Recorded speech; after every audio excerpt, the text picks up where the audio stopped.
Bismillahirrahmanirrahim. Assalamualaikum warahmatullahi wabarakatuh. Dan salam sejahtera buat seluruh sahabat dan sobat IPSO dimanapun Anda berada. Jumpa lagi dengan saya Swadi Dudus Amir, tentunya di acara kesayangan kita IPSO. Sahabat dan sobat IPSO, pada kesempatan kali ini saya telah mengundang narasumber pengamat kita dari Universitas Hasanuddin. Beliau adalah sahabat saya. Beliau adalah Bapak Dr. Andi Ali Al-Munanto. Munarto atau Munanto Pak? Munanto. Jangan sampai saya salah.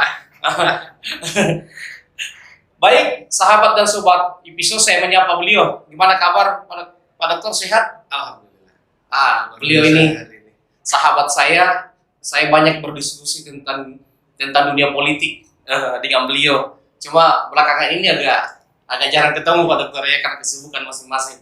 Baik, sahabat dan sobat IPSO, saya bersama Pak Dokter Andi Ali akan mendiskusikan tema kami pada kesempatan kali ini, yaitu Pilgub DKI 2024. Siapakah calon kuat pengganti Anies Baswedan? Nah, tentunya kita masih akan mendiskusikan apakah Pak Anies Baswedan akan maju di Pilpres atau hanya bertahan kembali di Pilkada Gubernur. Sebentar kita akan membedah bersama Pak Dr. Andi Ali. Baik, sahabat dan sobat IPSO, saya langsung mendiskusikan tema pada kesempatan kali ini. Pak Dokter, ini kacamata Pak Dokter, kira-kira Pak Anies ini akan meninggalkan posisinya di DKI, dalam arti kata tidak ingin lagi menjadi gubernur dan sudah mau maju ke kancah nasional. Kajian Pak Dokter, seberapa besar peluang Pak Anies maju ke kancah nasional, dalam arti kata maju sebagai calon presiden atau wakil presiden, atau mungkin masih kembali menjadi calon gubernur? Silakan Pak Dokter. Terima kasih Pak Swadi. Jadi sebenarnya kalau berbicara Anies, ini ada perlu dua pendekatan yang kita lihat. Yang pertama adalah potensi Anies sendiri. Kita tahu semua bahwa potensi Anies itu seperti apa ya, bagaimana kapasitasnya beliau sebagai seorang pemimpin, dan bagaimana juga kemudian dia banyak didukung oleh gerakan-gerakan populis yang kemudian mengangkat namanya dan memenangkan dia di Pilgub. Saya rasa itu menjadi sebuah potensi besar ketika kemudian dia berniat mencalonkan diri menjadi presiden, dan itu sangat mungkin sebenarnya.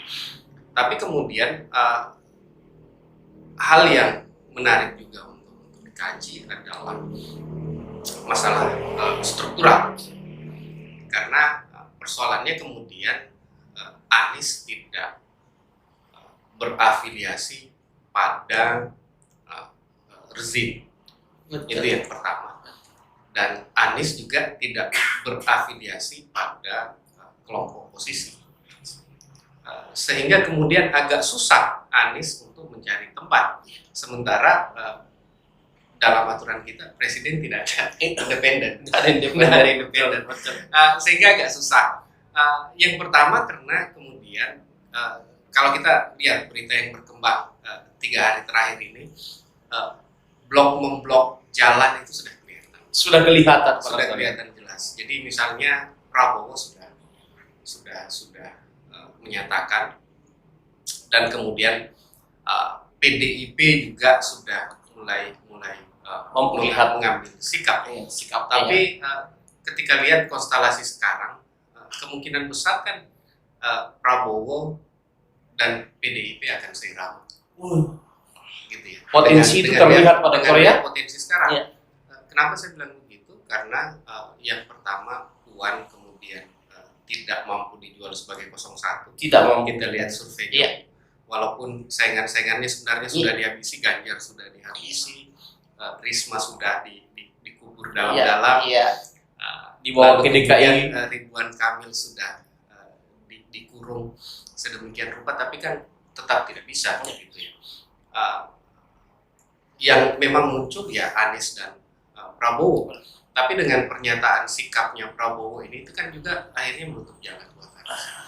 Tapi kemudian membuka peluang buat koalisi Gerindra dan PDIP. Nah ini perkawinan politik yang menarik. Iya. Tapi kemudian kembali ke Anies, Anies ini mungkin akan frustrasi ya, untuk menemukan jalannya. Tapi bukan tidak mungkin bahwa ketika di DKI pun sebenarnya beliau sempat frustrasi untuk menemukan jalan. Tapi kemudian ada momentum gerakan 212 dan itu yang kemudian membalikan keadaan di Jakarta. Ya kita juga harus lihat bahwa Anies ini orang yang beruntung. Iya.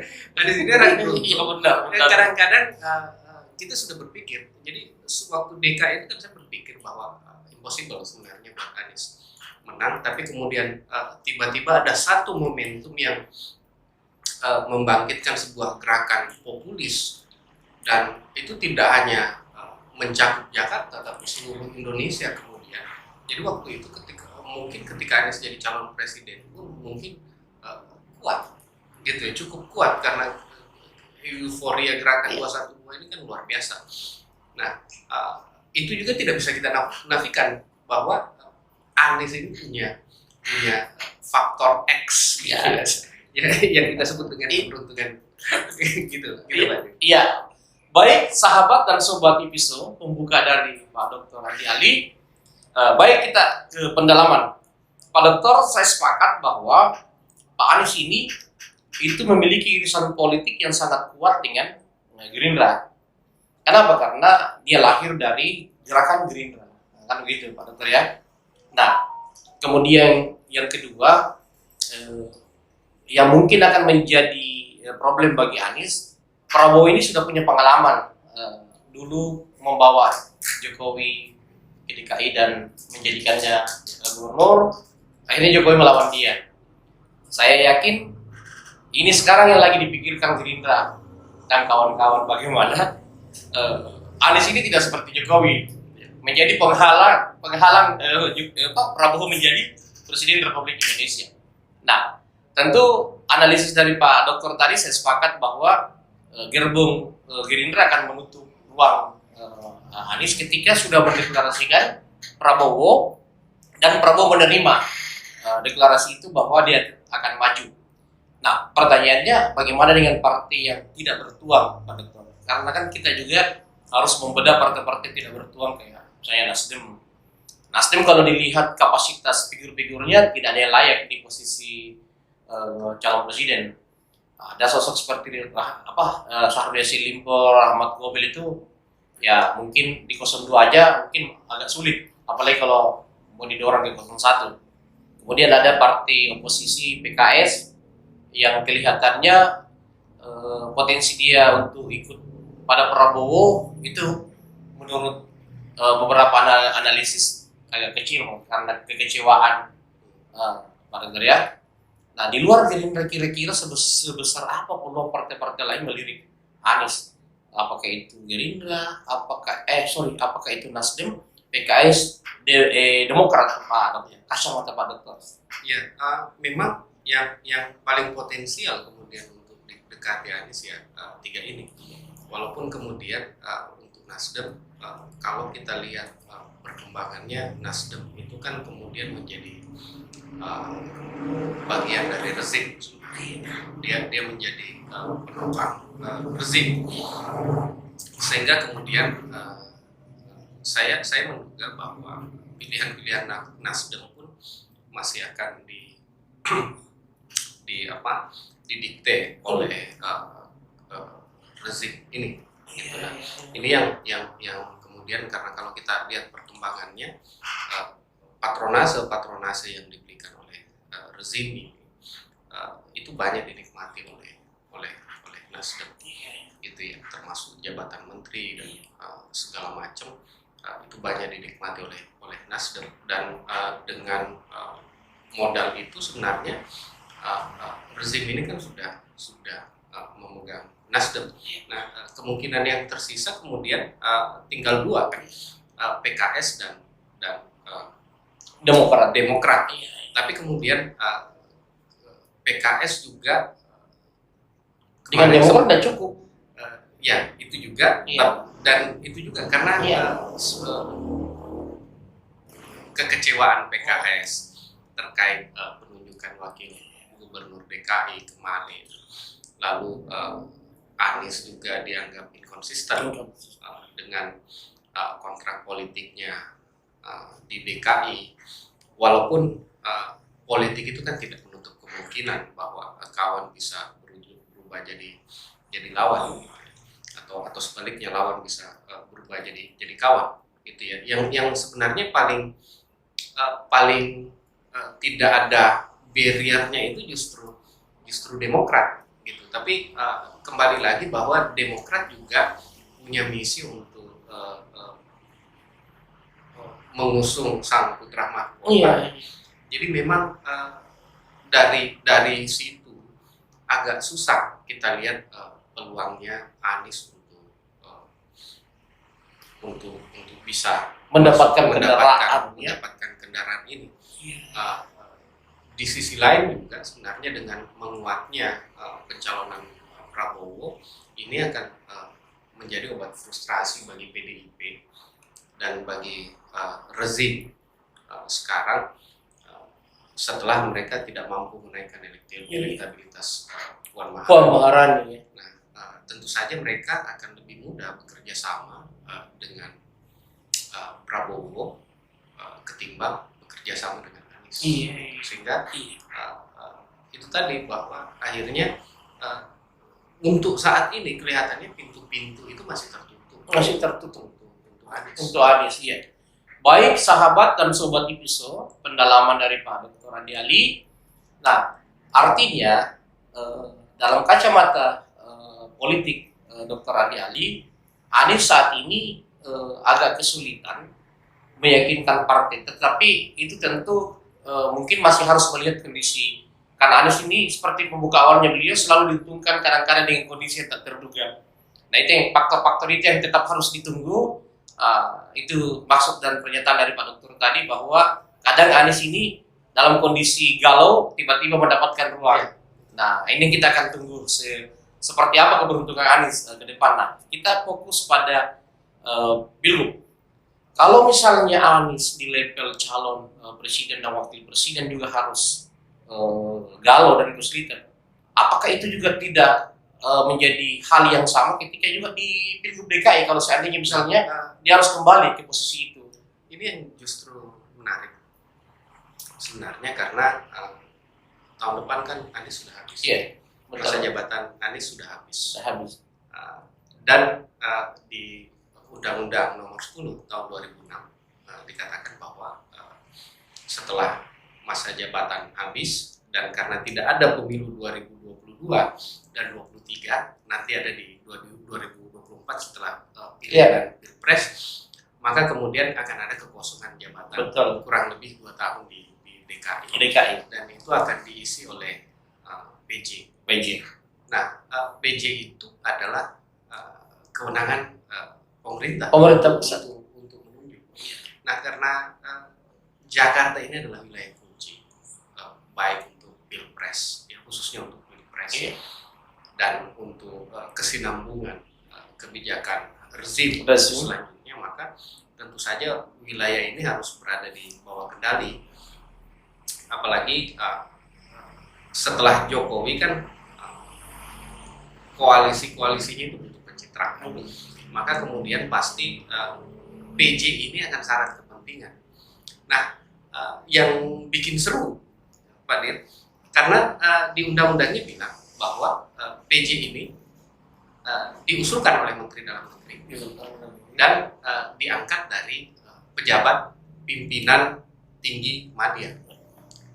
Nah, masalahnya kemudian adalah pejabat pimpinan tinggi media itu definisinya luas sekali. Luas sekali. Bisa jadi dia pejabat Kemendagri, karena biasanya yang kayak Sulsel kemarin, Kalbar itu diambil dari Kemendagri. Kalau biasanya dari Dirjen ataupun sekretaris menteri. Ya. Tapi masalahnya sekarang beda, karena ini Jakarta. Saya coba tadi mencatat gitu ya, apa sih yang kemudian dimaksud dengan ini pejabat pimpinan tinggi media itu. Nah, di sini disebutkan banyak sekali ya, mulai dari sekjen kementerian, sekretaris kementerian, sekretaris utama, sekjen kesekretariatan lembaga negara, sekjen lembaga non struktural, dirjen, deputi, irjen, inspektur utama, kepala badan, staf ahli menteri, kepala sekretariat presiden, kepala sekretariat wakil presiden, sekretaris militer presiden, kepala sekretariat dewan pertimbangan presiden, dan sekretaris daerah, provinsi, dan jabatan lain.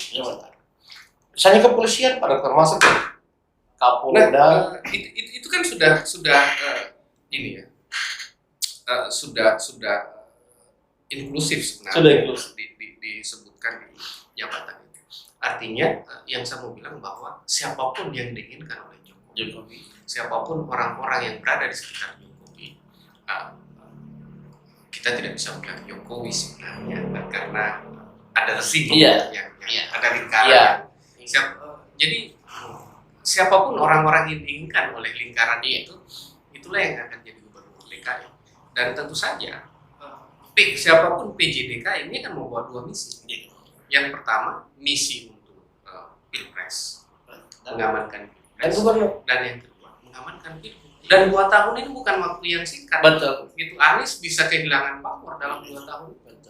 Dan segala sesuatu bisa diputar balikkan gitu oleh si PJ ini, apalagi PJ ini dalam aturannya kemudian dia bisa menjabat setahun dan kemudian diberikan perpanjangan lagi setahun, jadi pas 2 tahun. Pas 2 tahun. Dan siapapun yang menjabat itu tentu akan membawa misi dari rezim. Nah, tentu saja juga dia harus sejalan dengan nawacitanya Jokowi. Itu kira-kira gitu. Ya. Tapi yang di bawah permukaan itu ya misi itu tadi, misi pilpres dan pilgub. Kalau itu kita sepakat Pak Dokter. Baik, sahabat dan sobat Ibiso, makin menarik pendalaman dari Pak Dr. Andi Ali. Nah, ini dalam kacamata saya, dalam catatan saya Pak Dokter, kalau Pilgub DKI masih diikuti Anies, saya melihatnya potensi calon yang muncul itu tidak banyak. Artinya lingkaran Jokowi pasti akan menciptakan figur minimal head to head untuk melawan Anies. Artinya kemungkinan besar yang akan muncul itu dari lingkaran PDIP. Nah, di sini ada beberapa catatan saya di lingkaran PDIP Pak Dokter ya, kita bedah. Kalau misalnya di Pilgub DKI masih ada Pak Anies ya, gitu. Kemungkinan yang akan muncul itu dari lingkaran PDIP ada Tri Risma Hairi, ada Ahok, ada Prananda Prabowo. Ini kan Prananda Prabowo juga masih misteri, kakak dari Puan Maharani. Karena di level perhelatan pilpres ini kelihatannya Puan Maharani lebih ditonjolkan dan Prananda. Nah, ada juga beberapa persepsi yang mengatakan Prananda bisa saja dimunculkan pada level pertarungan pilgub, apakah itu di DKI, di Jawa Tengah, atau di Jawa Timur. Ada yang membangun persepsi itu, dan itu masih diakal juga, karena ketika mau memunculkan suatu figur memang idealnya di level itu, apalagi kalau dia adalah putra dari seorang Ibu Megawati kan, seperti itu Pak Dokter ya. Tetapi yang menjadi menarik di sini karena ada juga nama dari Gibran Rakabuming Raka, Wali Kota Solo, putra Presiden Republik Indonesia. Ini yang menarik Pak Dokter ya. Nah, ini kajian saya ketika misalnya masih ada Pak Anies, maka kemungkinan lawannya dari lingkaran ini.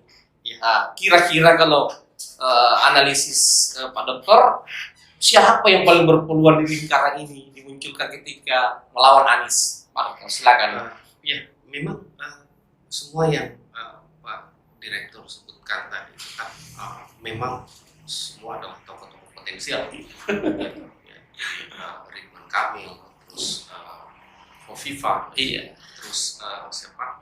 Tri Risma hari ini, Ahok, Prananda, lalu kemudian Gibran Rakabuming.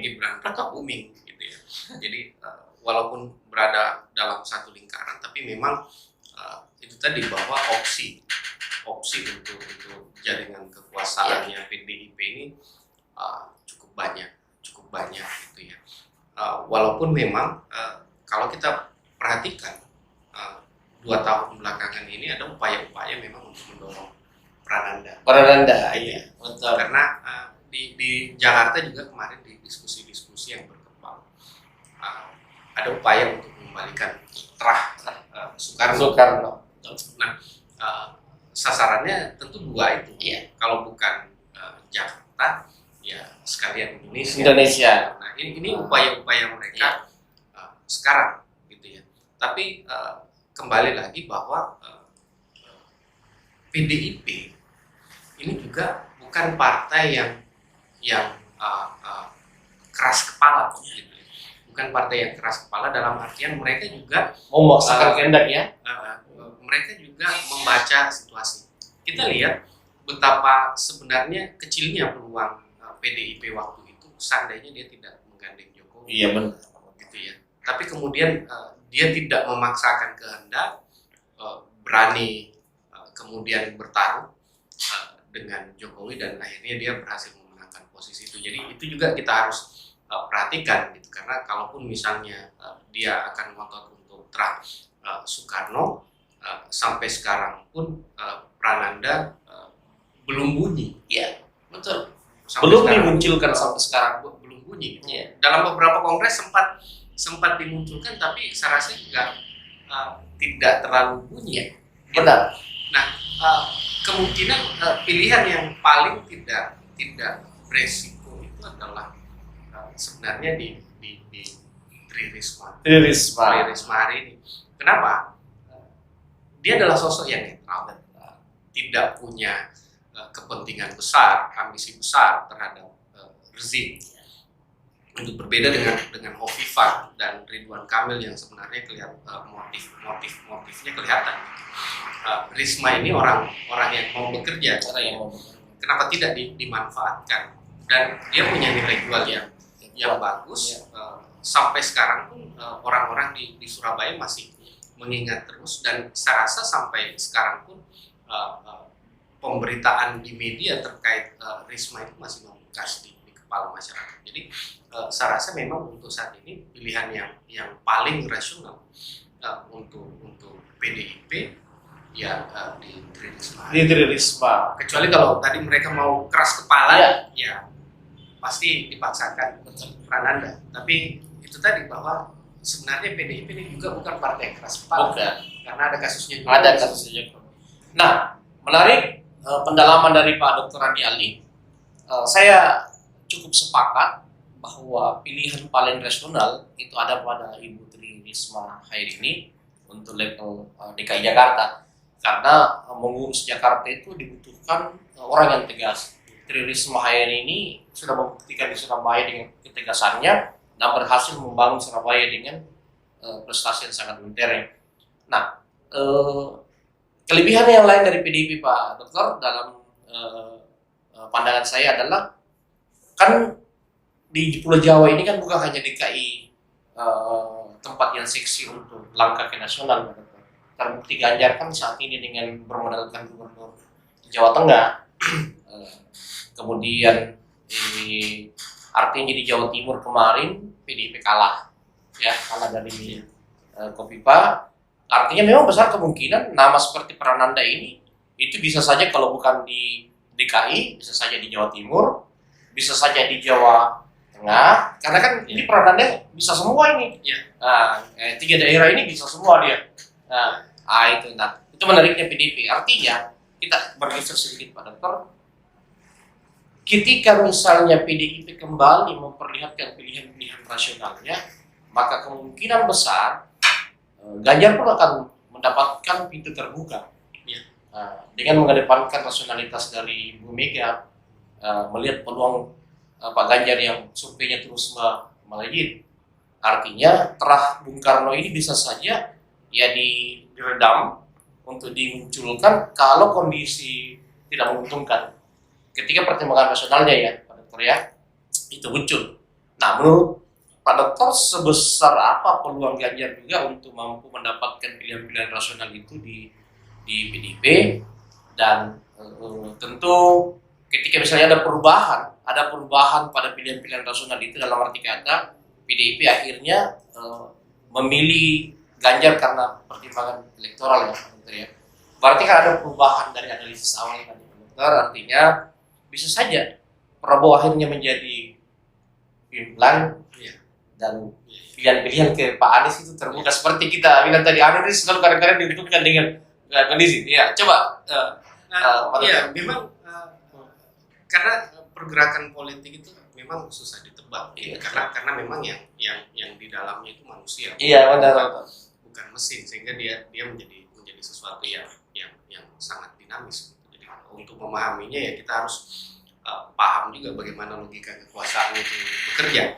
Nah, terkait kasus Ganjar memang saat ini agak susah, ya, karena saya juga sempat berdiskusi dengan beberapa teman dari Jawa Tengah, gitu ya, dan beberapa teman juga di Jakarta. Jadi memang kayaknya saat ini Ganjar itu dianggap sebagai ancaman. Karena yang pertama, Ganjar itu bisa menghalangi pergerakan terah Bung Karno. Gitu. Sementara di sisi lain juga ada di kalangan PDIP itu muncul anggapan bahwa Ganjar itu tokoh yang ambisius. Dan bisa saja kemudian Ganjar ini dengan ambisinya yang sangat besar itu bisa saja kemudian mengkhianati partai yang membesarkan dia. Makanya kemudian di Jawa Tengah itu dia tidak berhenti ribut, Bambang Pacul. Bambang Pacul itu tidak berhenti ribut gitu. Sangat tidak suka dengan Ganjar, dan ketidaksukaan itu ternyata juga menjalar ke elit-elit PDIP yang lain gitu. Tapi kemudian di sisi lain sebenarnya ada juga partai-partai yang menunggu untuk mengambil ancang-ancang menunggu untuk mendapat muntahan bola muntah ini sebenarnya. Karena memang kalau kita perhatikan Anies dan Ganjar ini adalah bola liar yang sebenarnya sangat potensial. Jadi bukan tidak mungkin sebenarnya di akhir kekuasaan Jokowi bisa jadi kan karena merasa sudah cukup misalnya mendapatkan apa yang mereka inginkan, lalu kemudian tensi politik yang terus meningkat, bisa saja kan koalisinya pecah. Dan pada saat pecah koalisinya ini kemudian akan menjadi benefit untuk Ganjar dan Anies. Ya. Jadi sebenarnya Ganjar dan Anies ini mungkin tiap malam berdoa pecah gitu ya, mudah-mudahan pecah. Itu luar biasa. Ketika kalau koalisi ini pecah, karena pun misalnya Demokrat agak susah untuk diharapkan karena masih ngotot dengan putra mahkotanya. Itu sementara PKS tidak cukup signifikan kursi untuk mencalonkan seorang presiden. Tapi kalau koalisi ini pecah misalnya, kalkulasinya akan berubah. Kalkulasinya akan berubah, dan ketika dia pecah, segala kemungkinan itu bisa terjadi. Dan disitulah saya bilang tadi, Anies dan Ganjar akan mendapat keuntungan yang betul sekali. Sahabat dan sobat Ipiso, makin menarik pendalamannya. Ini memang ketika berbicara DKI tidak bisa lepas dari ranah pertarungan nasional. karena inilah memang salah satu pintu utama pertarungan nasional itu adalah DKI. Nah, makanya DKI dibahas pasti tidak akan lepas dari membahas pertarungan nasional, karena irisannya sangat kuat. Nah, baik Pak Dokter, nah kita ke DKI lagi Pak Dokter. Apakah di DKI itu menurut kacamata Pak Dokter pengaruh geopolitik itu berpengaruh? Misalnya ada zona Jawasi, Sunda, apalagi Betawi, misalnya Indonesia Timur dan Sumatera atau Sulawesi Sumatera. Apakah di Pilgub DKI itu pengaruh itu penting ya? Apakah itu berkaitan dengan pilihan wakil-wakil ataupun pilihan calon gubernur? Misalnya ketika Tri Risma hari ini yang ditunjuk, pilihan paling rasionalnya apakah harus dipengaruhi oleh geopolitik atau tidak mesti kalau di DKI menurut kacamata? Ya, saya rasa hampir sama seperti di Makassar. DKI juga punya karakteristik begitu. Memang ada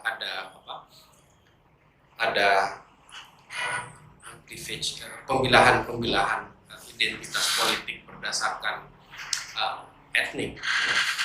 Tapi yang perlu dipahami kemudian bahwa baik di Jakarta maupun di Makassar, etnisnya itu tidak atomistik, gitu ya. Mereka tersentralisasi karena ada paguyuban yang mengikat mereka. Nah, ketika ada paguyuban yang mengikat mereka, nah ini tergantung elitnya dia mau bawa kemana. Sama kemarin seperti di Makassar, kalau dipikirkan tidak mungkin orang-orang kalau bisa memenangkan pertarungan politik. Tapi kemudian keberpihakan elit-elit yang berbasis politik identitas ini kemudian bisa memberikan. Nah di Jakarta juga menjadi hal yang seperti itu.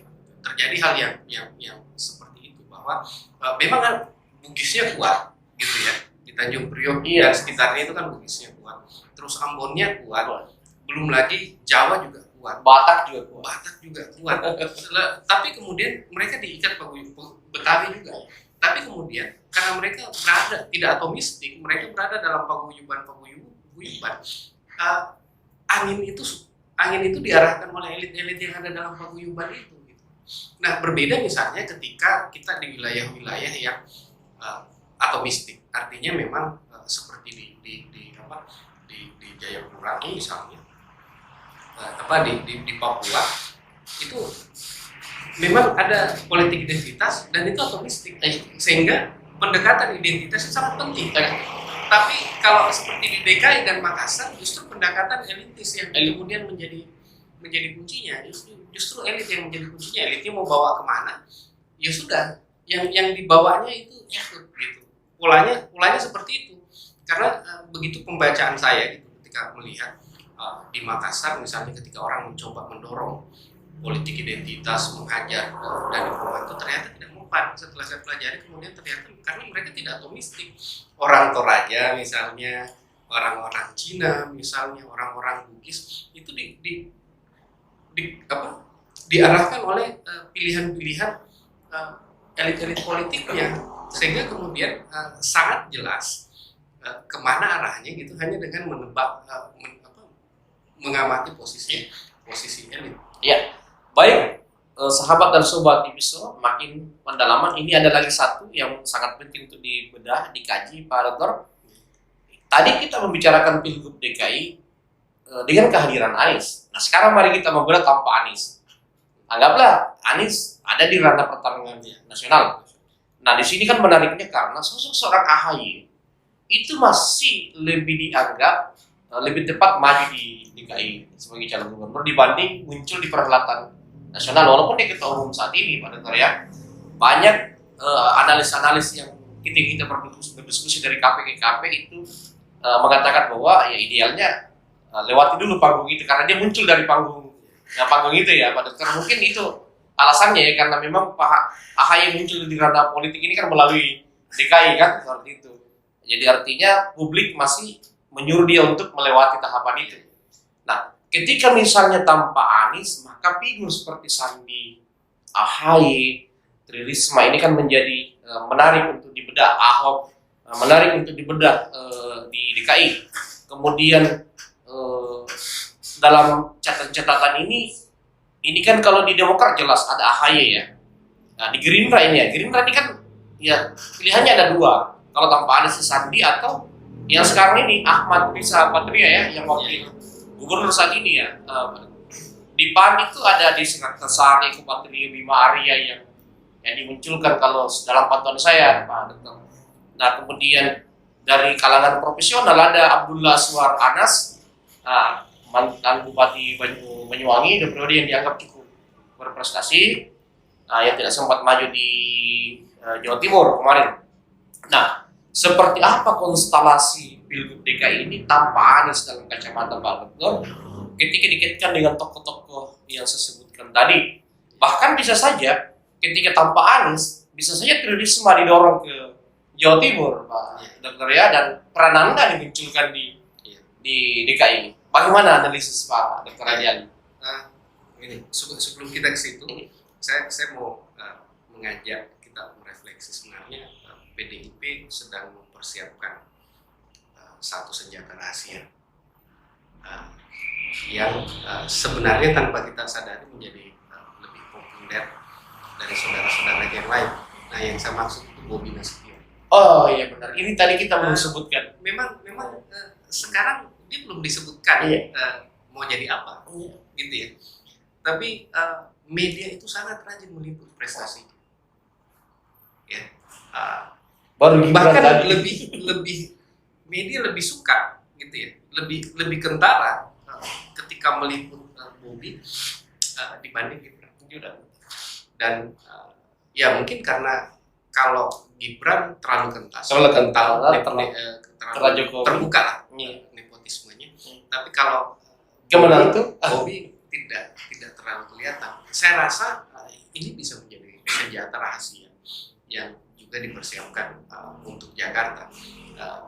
Dibanding kemudian ya tentu saja tidak terlepas juga dari tokoh-tokoh tadi yang Pak Suwadi sebutkan.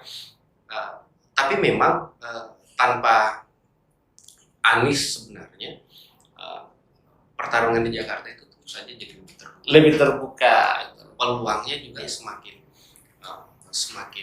besar. Tentu saja misalnya Gerindra dengan posisi sekarang kan juga Patria juga sudah Risa juga sudah sering dimunculkan ke publik. Justru belakangan Risma kayaknya mulai coba dimunculkan sisi-sisi antagonisnya oleh media. Sementara misalnya AHY itu justru tidak bisa tidak bisa berkembang segitu saja gitu, tidak bisa keluar dari bayang-bayang bapaknya. Nah ini yang problem ya. Itu yang jadi problem besar gitu. Tapi memang Bima Arya saya rasa juga akan punya peluang yang lebih bagus gitu. Dengan kinerja yang ditunjukkan sekarang, dengan menjadi media darling juga, itu akan memberi peluang-peluang yang cukup bagus. Tapi seperti yang saya bilang, agak susah memang memprediksi sekarang Pilkada DKI tanpa Anies itu, karena dia menjadi perang yang terbuka dan kemungkinannya bisa sangat luar biasa sekali. Kecuali misalnya kalau kita sangkut pautkan dia dengan Pilpres. Tentu analisis kita akan menjadi menyempit bahwa ya ini kemudian paling perpanjangan tangan Pilkada DKI ini akan menjadi perpanjangan tangan rezim. Siapapun yang direstui oleh rezim, itulah yang duduk di situ, dengan catatan tidak ada kejadian luar biasa seperti sebelumnya 212 ini. Jadi karena kan sebenarnya kalau tidak ada 212, Ahok itu sudah meninggal. Sudah bolos dia. Baik, sedikit kita dalami lagi sebelum diakhiri, Pak Dokter. Nah, yang tergambarkan saat ini kelihatannya baru ada 3 partai yang potensial mempersiapkan kader dan memang memiliki kader yang mumpuni saat ini. PDIP dengan Risma, tadi kan kita sudah menyebutnya ya Pak Dokter ya. kemudian Gerindra ada Sandi dengan Risa Patria, waktu itu di Demokrat ada AHY. Nah, potensi partai lain ini kira-kira sekelas Golkar, sekelas Nasdem, kira-kira adakah figur-figur dalam kacamata Pak Dokter yang mungkin saja juga menjadi senjata bagi partai-partai ini untuk dimunculkan yang tidak kalah dari perwakilan 3 partai-partai yang kita sebutkan tadi? Karena ya saya pikir pertarungan di level DKI ataupun di nasional itu kalau tanpa Golkar itu kelihatannya kurang menarik barangkali, karena Golkar sudah mewarnai perhelatan-perhelatan besar di Republik ini selama partai ini ada. Nah, yang terjadi sekarang sebenarnya sama dengan Golkar itu adalah Golkar sedang mengalami krisis figur. Betul. Golkar sedang mengalami krisis figur, dan kemudian mereka justru lebih senang menjadi aktor di belakang layar. Itu yang kita lihat bagaimana kemudian ketika misalnya di pemilu 2019 kemarin, setelah pembentukan pemerintahan gitu ya, mereka justru lebih senang bermain di belakang layar ya, dengan memilih jabatan-jabatan yang tidak terlalu mentereng, tapi justru mereka bisa punya pengaruh yang kuat. Tapi memang gaya politik Golkar kan seperti itu, karena Golkar itu terlalu tergantung dengan gaya berpolitik yang ala patron gitu ya, sehingga kemudian mereka kecenderungannya itu selalu mau bermain sebagai pemain belakang layar gitu. Kalau kita pelajari sebenarnya dari era Soeharto itu kan yang menonjol Soehartonya, bukan Golkarnya. Juga tidak ada figur-figur yang terlalu menonjol pada saat itu. Tapi kemudian memang yang diandalkan adalah kekuatan mesin ya, kekuatan organisasinya, kekuatan mesin politiknya, sehingga memang dia menjadi lebih oportunis gitu, dalam artian ya memang mereka tidak punya figur-figur yang bagus, tapi keahlian mereka adalah mereka mampu melihat potensi-potensi kepemimpinan yang bagus. Selalu mengambil keuntungan dari pemenang. Dia kan tidak pernah mau keluar dari lingkaran kekuasaan. Tapi mereka sangat pintar mengenali potensi kekuasaan. Baik, sahabat dan sobat Ipiso, Pak Dr. Andi Ali, pengamat politik dari Universitas Hasanuddin, telah mengupas tuntas tema kita pada kesempatan kali ini, sahabat dan sobat Ipiso. Beliau telah mengupas kondisi perpolitikan itu ketika Pak Anies masih ada di pertarungan Pilgub DKI, ataupun tanpa Pak Anies ada di ranah pertarungan itu ya Pak Dokter ya. Bahkan tadi kita sudah sempat membedah dikaitkan dengan alur pertarungan nasional, karena memang tidak bisa dipisahkan Pak Dokter. Ketika membicarakan DKI, membicarakan sosok seorang Bang Anies, maka kita tidak akan bisa memisahkan dengan pertarungan di kontestasi pemilihan presiden dan wakil presiden, karena Pak Anies ini dikaitkan dengan itu, dan DKI salah satu muara pertarungan politik itu kan mengarah pada pertarungan nasional. Baik sahabat dan sobat Ipiso, demikianlah diskusi santai kami, diskusi singkat kami dengan Pak Dr. Andi Ali. Jangan pernah jenuh dan bosan untuk melihat dan mengikuti diskusi-diskusi di channel Ipiso dan di Alta TV ID, sahabat dan sobat Ipiso. Akhir kata dari saya mengucapkan banyak terima kasih kepada Pak Dr. Andi Ali yang telah mau berbagi pengetahuan, berbagi analisis ke masyarakat Indonesia, terkhusus kepada sahabat dan sobat Ipiso. Saya mengucapkan banyak terima kasih kepada seluruh sahabat dan sobat Ipiso. Assalamualaikum warahmatullahi wabarakatuh.